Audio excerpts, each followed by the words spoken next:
Selamat pagi, selamat datang di Ibadah Bahasa Indonesia Gereja ICA Surabaya. Kami senang sekali Anda bergabung dengan kami di pagi hari ini. Baiklah, sebelum kita mulai ibadah pagi ini, berikut adalah informasi penting untuk Anda ketahui. Ibadah doa malam pada tanggal 20 Desember akan ditiadakan. Doa malam akan kembali dilaksanakan pada awal tahun 2023. Mari memulai tahun yang baru dengan mencari hadirat Tuhan dan mendahulukan kerajaan Allah. Mulai tanggal 2 Januari sampai 8 Januari 2023, ICA mengadakan doa puasa bersama. Kami mengajak seluruh jemaat untuk bersama berpuasa dan berdoa, mengundang tuntunan Tuhan dan kehendaknya di tahun yang baru. Masukkan ke dalam kalender Anda dan ikuti sosial media ICA untuk informasi lebih lanjut. Demikianlah informasi yang perlu Anda ketahui. Selamat hari Minggu.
Selamat pagi ICA, selamat datang di Ibadah Bahasa Indonesia. Selamat Natal buat Bapak Ibu Saudara sekalian, dimanapun Bapak Ibu Saudara sekalian berada. Minggu ini adalah minggu terakhir dari tahun 2022 dan sekaligus juga minggu di mana kita memperingati hari kelahiran Tuhan kita Yesus Kristus dan kita merayakan hari Natal pagi hari ini. Sebelumnya perkenalkan, nama saya adalah Joshua, saya adalah salah satu pastoral staff di ICA dan saya pagi ini mendapatkan tugas untuk memberitakan firman Tuhan. Mari kita sebelumnya kita sama-sama berdoa sebelum kita memasuki firman Tuhan. Allah Bapa kami, terima kasih buat pagi hari ini Tuhan. Terima kasih buat penyertaan-Mu atas kehidupan kami, dimanapun kami berada Tuhan. Di sepanjang kehidupan kami mengucap syukur Tuhan bahwa Engkau masih boleh beserta kami Tuhan. Dan kami saat ini Tuhan, kami ingin mendengarkan sedikit dari firman-Mu Tuhan. Kami ingin mengenang kelahiran-Mu Tuhan.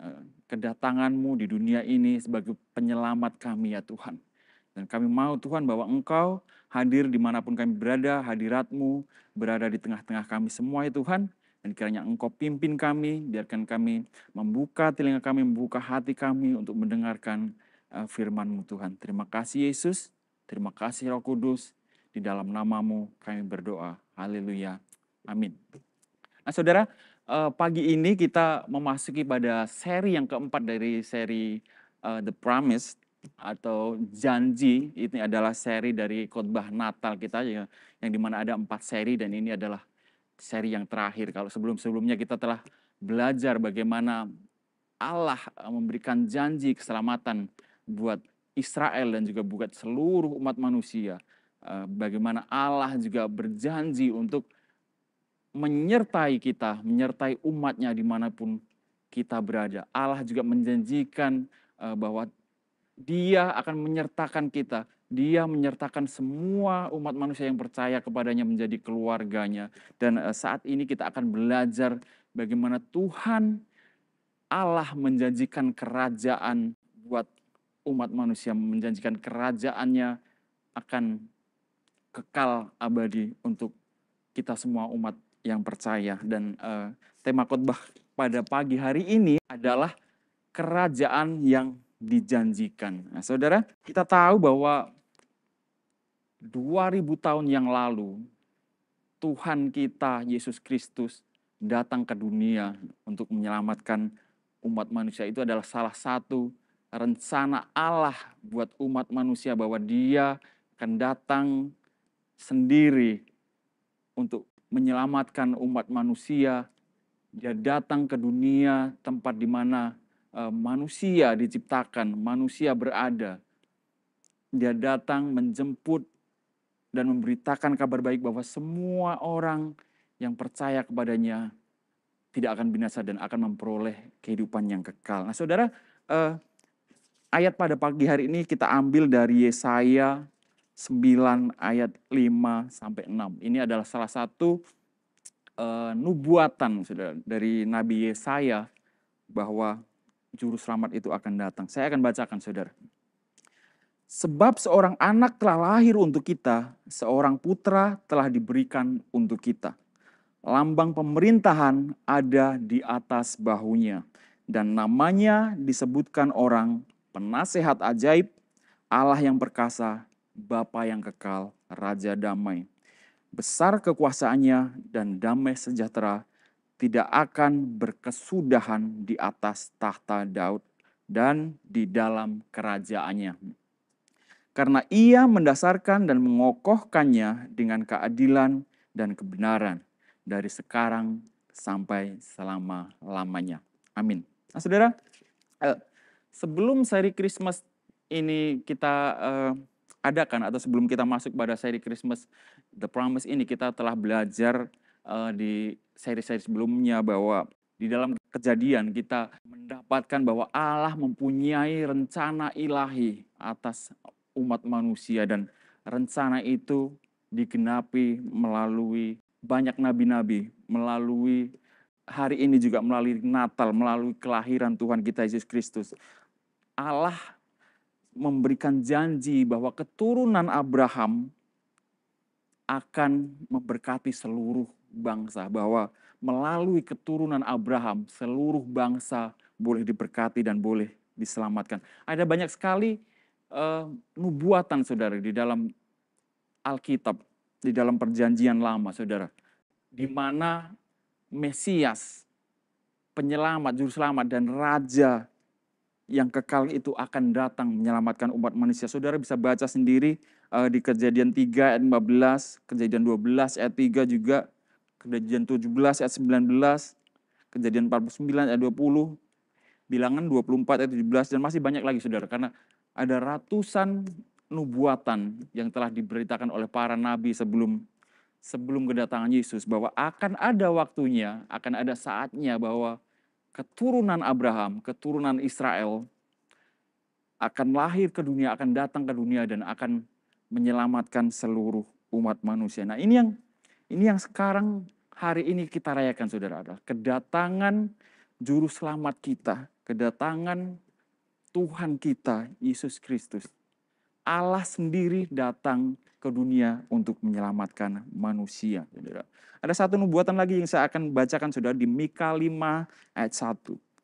Tetapi engkau, hai Bethlehem Efrata, hai yang terkecil di antara kaum-kaum Yehuda, daripadamu akan bangkit bagiku seorang yang akan memerintah Israel, yang permulaannya sudah sejak purbakala, sejak dahulu kala. Nah, saudara, di dalam nubuatan-nubuatan ini dikatakan bahwa keturunan Daud akan memerintah atas Israel, dan keberadaannya sudah ada sejak purbakala, sudah sejak dahulu kala. Itu adalah pribadi Allah kita, pribadi Tuhan kita Yesus Kristus yang datang ke dunia, bahwa Dia sudah ada sejak dahulu kala, sejak permulaan, sejak purbakala Dia sudah ada, dan Dia datang ke dunia untuk menjemput umatnya, untuk menjadi jembatan antara manusia dengan Allah, untuk menjadi penyelamat manusia, untuk membebaskan manusia dari belenggu dosa, saudara. Nah, Yesus datang ke dunia dalam posisinya sebagai raja, saudara. Kalau saudara Saudara bisa baca di Yohanes 1 ayat 1 mengatakan bahwa pada mulanya adalah firman, firman itu bersama-sama dengan Allah, dan firman itu adalah Allah. Nah, Yesus yang datang ke dunia ini adalah firman Allah dan dia adalah Allah, saudara. Dia sendiri yang datang untuk umat manusia, saudara. Dan Yesus datang dalam posisinya sebagai raja. Mungkin kita tahu bahwa Yesus di saat kelahirannya mungkin tidak semewah raja-raja yang lain, saudara. Dan bahkan bisa dibilang dia lahir melalui proses yang benar-benar sedikit memalukan, ya kan, saudara. Maria dan Yusuf adalah tunangan dan mereka belum menikah, tapi Maria hamil, ya kan. Dan kelahirannya pun dia berada bukan di sebuah kamar yang bagus, sebuah hotel atau sebuah rumah sakit yang bagus dengan banyak fasilitas sebagai seorang raja, tapi dia datang, dia lahir di kandang domba, saudara. Saudara bisa bayangkan itu, bagaimana seorang raja yang seharusnya mendapatkan hal yang terbaik, saudara. Seharusnya dia bisa memilih apapun sebagai fasilitas dia untuk dia lahir. Tapi Yesus datang dengan penuh kesederhanaan. Dan dia datang dalam posisinya sebagai raja, saudara. Saudara mungkin mempelajari, kalau saudara mempelajari sejarah, saudara. Di dalam dunia ini banyak sekali kerajaan, banyak sekali kekaisaran atau pemerintahan. Mereka mempunyai pemerintahan yang bisa dibilang otoriter, ada yang rajanya sangat dikasih oleh rakyatnya. Tapi semua kerajaan-kerajaan itu, semua kekaisaran itu, semua pemerintahan itu berakhir, saudara. Tapi Yesus datang ke dunia, firman Allah mengatakan bahwa kerajaannya tidak akan pernah berakhir, saudara. Itu yang firman Tuhan katakan, saudara. Yesus datang sebagai raja, saudara. Nah, kita harus menyadari, kita harus memposisikan diri kita, saudara, bahwa saat Yesus datang ke dunia, dia bukanlah calon raja.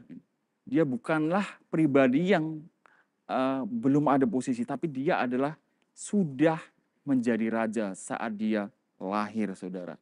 Dan mungkin itu juga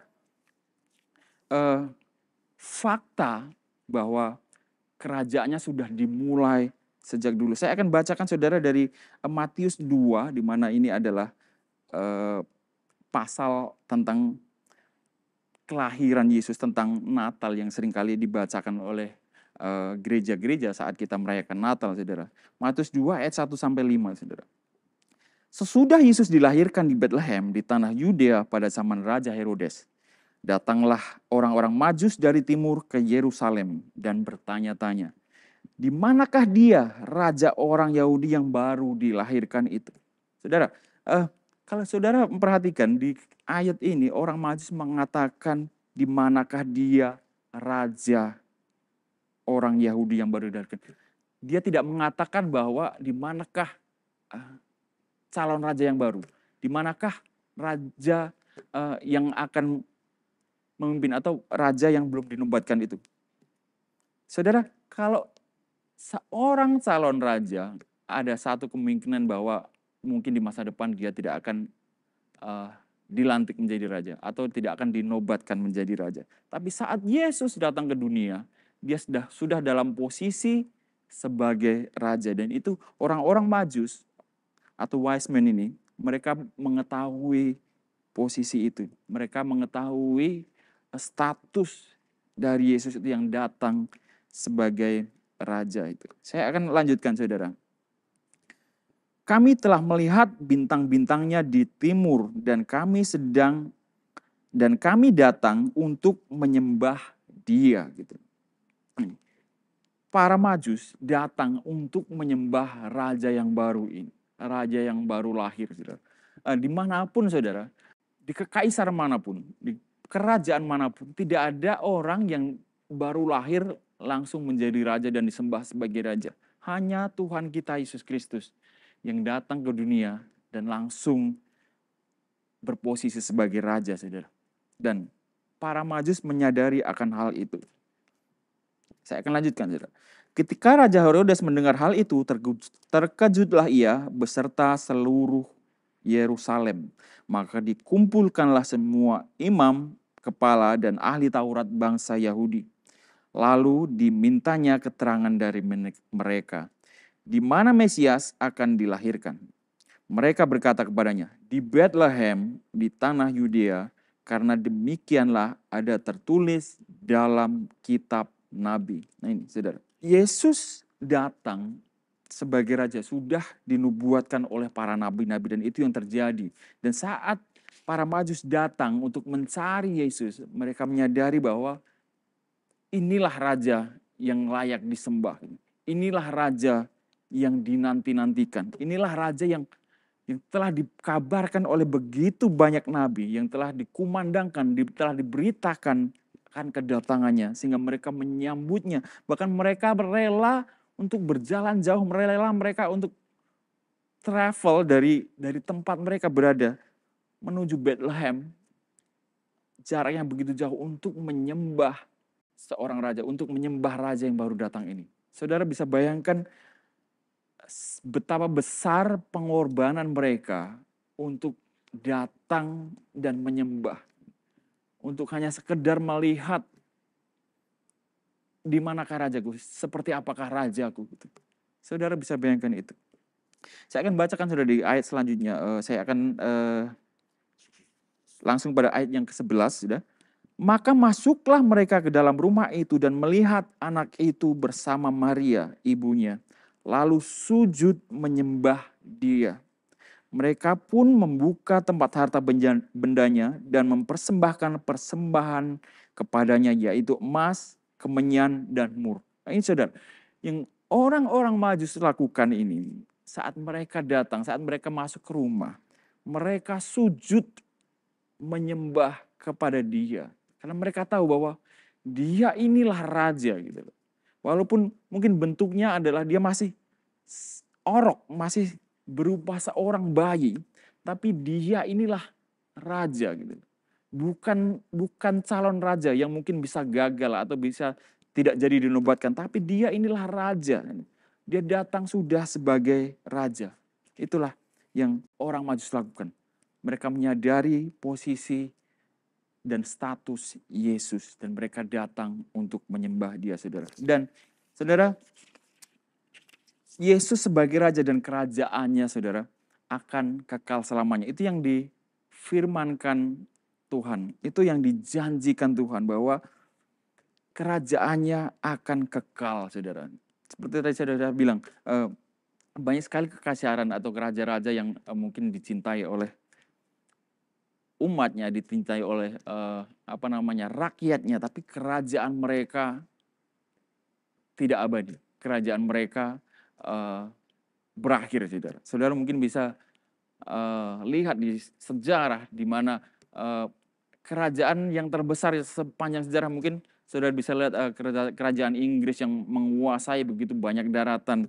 Bahkan saya baca bahwa sampai 35 juta kilometer itu yang terjadi, itu yang mereka kuasai, saudara. Dan itu begitu luas dan begitu besarnya, tapi kerajaannya berakhir, saudara. Kekaisaran manapun, kerajaan manapun berakhir. Tapi firman Tuhan mengatakan bahwa kerajaan Yesus, kerajaannya akan kekal selamanya, saudara. Saya bacakan dari nubuatan Nabi Yesaya yang tadi sudah saya sebutkan tadi.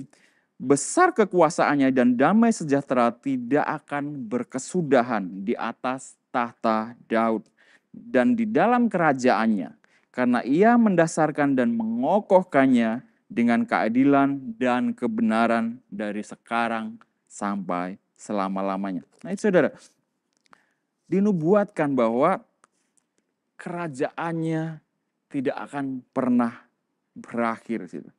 Kerajaannya akan kekal selamanya. Itu yang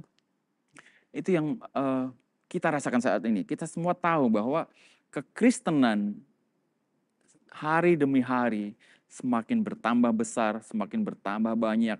Mungkin kalau saudara melihat dari berita-berita atau sumber-sumber berita yang lain, dari YouTube mungkin. Di Indonesia sendiri, saudara, kekristenan begitu pesatnya berkembang, saudara.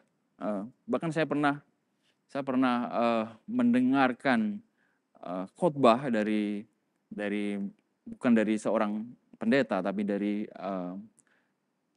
saudara kita yang menganut kepercayaan yang lain, saudara.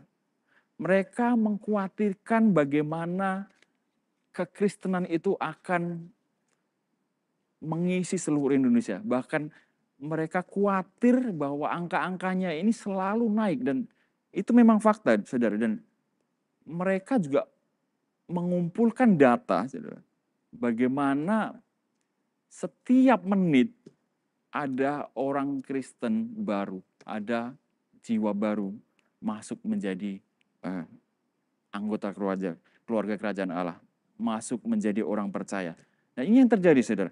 Kerajaan Yesus akan kekal selamanya. Kita bisa lihat dari fakta yang ada, bahwa dari 2000 tahun yang lalu sampai sekarang, saudara, kita sebagai orang Kristen, kita bisa melihat begitu banyak jiwa-jiwa baru, dan semua semakin berkembang, dan kerajaan Tuhan Yesus akan semakin besar dan semakin besar. Demikianlah adanya, saudara. Nah, saudara, kerajaan di sini bukan bicara soal posisi atau tempat saja, saudara. Tapi kerajaan adalah sebuah pemerintahan.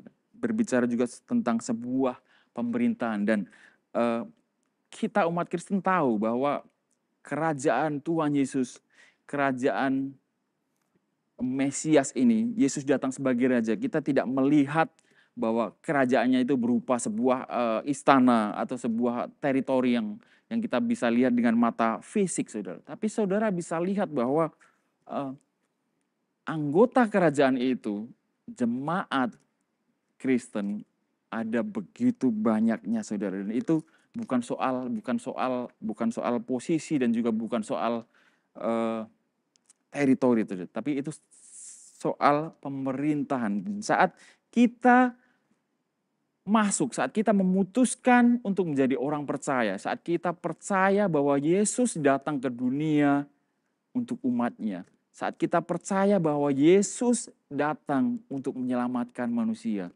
saat kita mengakui bahwa Yesus adalah Raja kita, Yesus saat itu juga sudah memerintah di dalam hati kita, di dalam hati saudara. Dan ini yang Tuhan Yesus katakan di dalam Yohanes 18 ayat 36. Kerajaanku bukan dari dunia ini. Jika kerajaanku dari dunia ini, pasti hamba-hambaku telah melawan supaya aku jangan diserahkan kepada orang Yahudi. Akan tetapi kerajaanku bukan dari sini. Ini, saudara, kerajaan dimanapun di dunia ini akan berakhir. Dan banyak buktinya, saudara. Kekaisaran Romawi, Mongolia, Genghis Khan. Semua kaisar besar, kekaisaran besar, kerajaan besar sudah berakhir, saudara. Dan saya sendiri, saya berasal dari Jogja, dan saudara tahu bahwa Jogja adalah daerah istimewa, dan kita masih punya kerajaan, punya raja, punya keraton, saudara. Tapi di dalam faktanya adalah, itu adalah semacam raja yang tidak, bisa kita bilang pemerintahannya hanya sebuah bayangan, tidak mempunyai hak yang pasti untuk menjalankan kerajaannya. Dan semua kerajaan di dunia ini akan berakhir, saudara. Tapi karena Yesus datang sebagai raja, dan kerajaannya adalah bukan soal tempat atau posisi di dunia, tapi kerajaannya adalah kerajaan yang turun dari surga.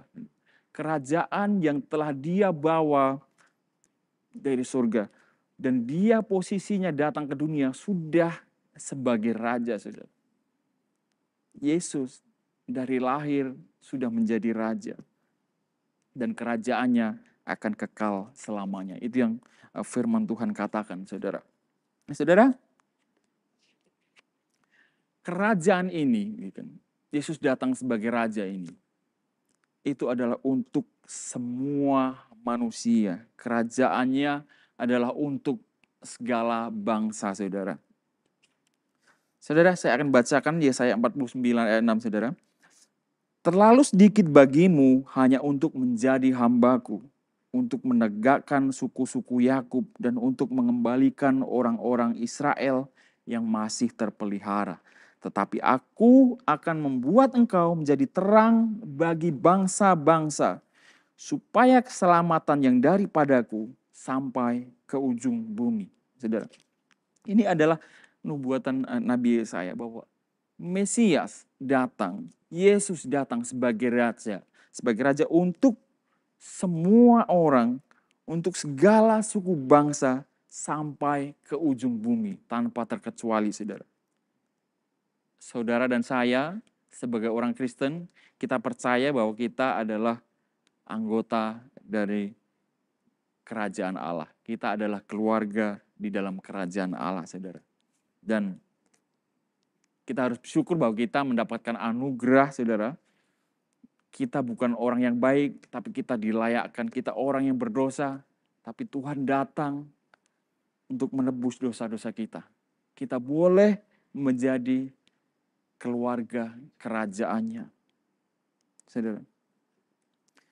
Lukas 2 ayat 39-32 mengatakan, sebab mataku telah melihat keselamatan yang daripadamu, yang telah engkau sediakan di hadapan segala bangsa, yaitu terang yang menjadi penyataan bagi bangsa-bangsa lain dan menjadi kemuliaan bagi umatmu Israel. Saudara, melalui kelahirannya kita melihat penggenapan dari firman Tuhan. Kita melihat penggenapan dari janji Tuhan bahwa kita sebagai bangsa asing, kita yang bukan orang Israel, kita beroleh keselamatan, saudara. Itu yang harus kita sadari, saudara, bahwa sebenarnya kita ini tidak diperhitungkan, saudara. Tapi karena Tuhan begitu mengasihi manusia, Dia datang ke dunia sebagai raja dan Dia mendirikan kerajaannya. Dia mengajak segala bangsa untuk menyembah Dia, untuk ikut di dalam kerajaannya, saudara. Saudara, sebagai orang Kristen itu adalah tugas kita, saudara, untuk melanjutkan dan juga untuk bekerja di dalam kerajaan Allah ini, saudara. Tuhan Yesus mengatakan di dalam amanatnya, itu Matius 28 ayat 18-20 mengatakan, kepadaku telah diberikan segala kuasa di sorga dan di bumi. Karena itu pergilah, jadikanlah semua bangsa muridku, dan baptislah mereka di dalam nama Bapa dan Anak dan Roh Kudus. Dan ajarlah mereka melakukan segala sesuatu yang telah kuperintahkan kepadamu. Dan ketahuilah, aku menyertai engkau senantiasa sampai kepada akhir zaman. Kita sebagai anggota kerajaan Allah, saudara, ini kita mempunyai tugas, mempunyai tanggung jawab untuk meneruskan, untuk turut bekerja di dalam membangun kerajaan Allah ini. Di dalam membesarkan kerajaan Allah ini. Di dalam mencari anggota-anggota kerajaan yang baru, saudara. Ini yang Tuhan Yesus katakan, supaya kita turut bekerja, supaya kita memberitakan firman Tuhan ke segala penjuru dunia. Biar semua umat manusia segala bangsa yang telah dipanggilnya mendengar berita baik ini. Dan biarkan semua mereka yang mendengar ini, mendengar berita keselamatan ini, menjadi percaya dan diselamatkan. Nah itu adalah kewajiban kita sebagai orang Kristen, sebagai umat kerajaan Allah, saudara. Dan saudara, janji Tuhan akan digenapi itu, saudara. Allah sanggup dan akan menepati janjinya, saudara. Kalau Tuhan telah berjanji bahwa akan mengirimkan keselamatan, akan menyelamatkan seluruh manusia melalui keturunan Abraham, melalui keturunan Daud, dan itu sudah Tuhan genapi, saudara. Janjinya akan keselamatan kita, keselamatan keluarga kita, bagi semua orang yang percaya akan digenapi dan Tuhan sanggup untuk menggenapinya, saudara. Saudara, saya akan bacakan Roma 8 ayat 37 sampai 39. Tetapi dalam semuanya itu kita lebih daripada orang-orang yang menang oleh Dia yang telah mengasihi kita. Sebab aku yakin bahwa baik maut maupun hidup, baik malaikat-malaikat maupun pemerintah-pemerintah, baik yang ada sekarang maupun yang akan datang, atau kuasa-kuasa baik yang di atas maupun yang di bawah, ataupun sesuatu makhluk lain, tidak akan dapat memisahkan kita dari kasih Allah yang ada dalam Kristus Yesus Tuhan kita. Itu yang firman Tuhan katakan, saudara. Bahwa tidak ada hal apapun di dunia ini yang sanggup menggagalkan rencana Allah. Rencana ilahi Allah atas manusia, tidak ada satupun yang akan sanggup menggagalkannya, saudara. Kalau Tuhan berjanji bahwa kerajaannya akan kekal selamanya, maka itulah yang akan terjadi, saudara. Kalau Tuhan berjanji bahwa Tuhan akan menyelamatkan semua umat yang percaya kepadanya, itu akan digenapi, saudara. Kalau Tuhan berjanji di dalam kehidupan saudara, saudara mendengarkan, saudara mendapatkan janji pada dalam kehidupan saudara, bahwa Allah akan melakukan sesuatu dalam kehidupan saudara. Percaya dan imani bahwa Allah sanggup dan Allah akan menepati janjinya, saudara. Nah, saudara, marilah kita Natal kali ini kita benar-benar meyakini bahwa Allah datang ke dunia untuk mewujudkan kerajaannya yang kekal. Bahwa kita semua umat manusia yang percaya kepadanya boleh mendapat anugerah, mendapatkan tempat di dalam kerajaannya, saudara. Nah, saudara, bagaimanakah sikap kita, bagaimanakah sikap saudara menyambut Tuhan kita yang datang, menyambut Raja kita yang datang ini? Kalau orang-orang Majus boleh datang, boleh mengorbankan waktunya, boleh berjalan begitu jauh, menempuh segala bahaya, menempuh segala kesusahan untuk hanya sekedar datang, melihat dan menyembah Raja kita yang sudah datang. Apa yang saya dan saudara bisa berikan untuk Raja kita? Apa bagian kita yang bisa kita lakukan untuk Raja kita? Hendaklah kita semua punya sikap sama seperti orang-orang Majus ini, bahwa kita memposisikan Tuhan sebagai Raja, memposisikan Yesus sebagai Raja atas kehidupan kita, saudara. Dan saat Tuhan Yesus memerintah sebagai Raja di dalam hati saudara, di dalam hati kita semua, saya percaya bahwa saat itu juga janjinya telah digenapi, bahwa kita telah masuk ke dalam keluarga kerajaannya, saudara. Nah, saudara, saya akan menutup firman Tuhan pada pagi hari ini dengan ayat dari Filipi 2 ayat 5 sampai 11, saudara. Hendaklah kamu dalam hidupmu bersama menaruh pikiran dan perasaan yang terdapat juga dalam Kristus Yesus, yang walaupun dalam rupa Allah tidak menganggap kesetaraan dengan Allah itu sebagai milik yang harus dipertahankan, melainkan telah mengosongkan dirinya sendiri dan mengambil rupa seorang hamba dan menjadi sama dengan manusia. Dan dalam keadaan sebagai manusia, ia telah merendahkan dirinya dan taat sampai mati, bahkan sampai mati di kayu salib. Itulah sebabnya Allah sangat meninggikan dia dan mengaruniakan kepadanya nama di atas segala nama, supaya di dalam nama Yesus bertekuk lutut segala yang ada di langit dan yang ada di atas bumi dan yang ada di bawah bumi, dan segala lidah mengaku Yesus Kristus adalah Tuhan bagi kemuliaan Allah Bapa. Saudara, kita bisa tahu, kita bisa pelajari bahwa saat Yesus datang ke dunia sebagai Raja, dia telah merendahkan dirinya, bahkan dari awal dia datang, dari awal dia dilahirkan. Dia begitu merendahkan dirinya. Dia tidak mengambil haknya sebagai Raja untuk mendapatkan fasilitas yang super mewah, yang layak saat dia dilahirkan. Tapi Tuhan rela datang dengan sederhana, rela datang di sebuah tempat yang hina untuk menyelamatkan kita manusia. Kerendahan hati Yesus, walaupun dia seorang raja yang layak disembah, yang layak mendapatkan yang terbaik, itu ada hal yang layak untuk kita contoh. Ketaatan Yesus sebagai manusia, dia memposisikan dirinya, dia meninggalkan keilahiannya dan mentaati perintah Bapanya, bahkan sampai mati di kayu salib. Untuk kita semua, untuk menebus umat manusia.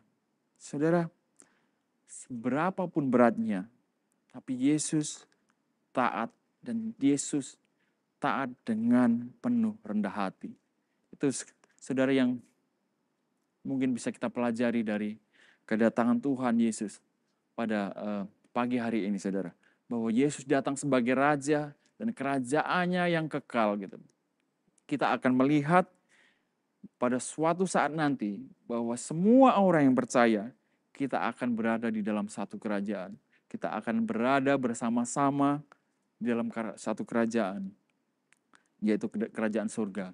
Kita akan bersama-sama menyembah Raja kita. Kita akan bertemu secara langsung dengan Raja kita. Mari kita imani itu, saudara. Dan kiranya Natal kali ini membawa perubahan buat kita semua. Biarlah kita menjadi seorang Kristen yang benar-benar menempatkan Yesus sebagai Raja atas kehidupan kita. Mari kita sama-sama tundukkan kepala, mari kita sama-sama berdoa. Kita akan akhiri ibadah pada pagi hari ini. Yesus Raja kami, terima kasih bahwa Engkau telah datang ke dunia ini untuk menyelamatkan kami. Terima kasih bahwa kami boleh meneladani kerendahan hati-Mu Tuhan.